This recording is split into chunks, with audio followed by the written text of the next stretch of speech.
ঝাল নাস্তা হিসেবে ছোলা বোনা কিন্তু খুব পরিচিত একটি খাবার। আর রমজান মাসে ছোলা বোনা ছাড়া ইফতারে চিন্তাই করা যায় না। আজকের আয়োজনে থাকবে নানান রকম মশলা দিয়ে বেশ মজার ছোলা বোনার একটি রেসিপি। প্রথমে একটি প্যানে দিচ্ছি 2 টেবিল চামচ সরিষার তেল।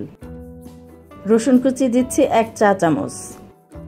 রসুন একটু নেড়ে জাল করে দিচ্ছি আদা কুচি 1/2 চা চামচ। আবার একটু নেড়ে জাল করে নেবেন।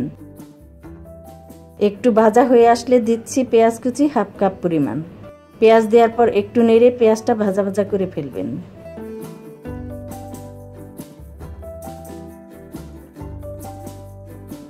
পেঁয়াজটা নেড়ে এখানে দিচ্ছি 1/2 কাপ টমেটো কুচি।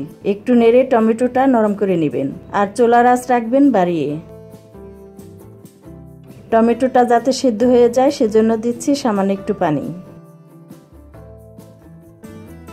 একটু নেড়ে জাল করার পর দিচ্ছি 1 চা চামচ লাল মরিচ গুঁড়া, 1/2 চা চামচ হলুদ গুঁড়া, সামান্য একটু ধনিয়া গুঁড়া, গরম মশলা গুঁড়া সামান্য, দিচ্ছি গোলমরিচ গুঁড়া 1/2 চা চামচ, ভাজা জিরা গুঁড়া 1/2 চা চামচ, বিট লবণ 1/2 চা চামচ আর স্বাদ মতো লবণ দিয়ে দিলাম।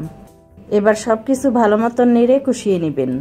আর মশলাটা থেকে কাঁচা গন্ধ ভাব চলে যায় সেজন্য সামান্য একটু পানি দিয়ে কষিয়ে নেবেন।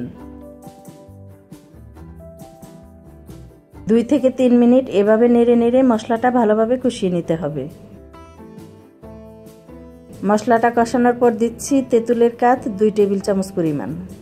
টমেটো সস দিচ্ছি 1/2 কাপের থেকে একটু কম।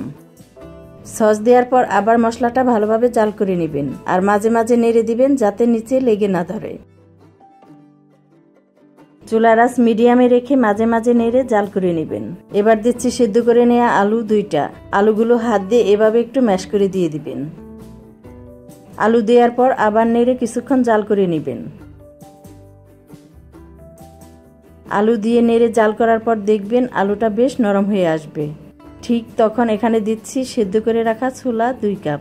ছোলা 7 থেকে 8 ঘন্টা পানিতে ভিজিয়ে রেখে সামান্য লবণ দিয়ে সিদ্ধ করে নেবেন।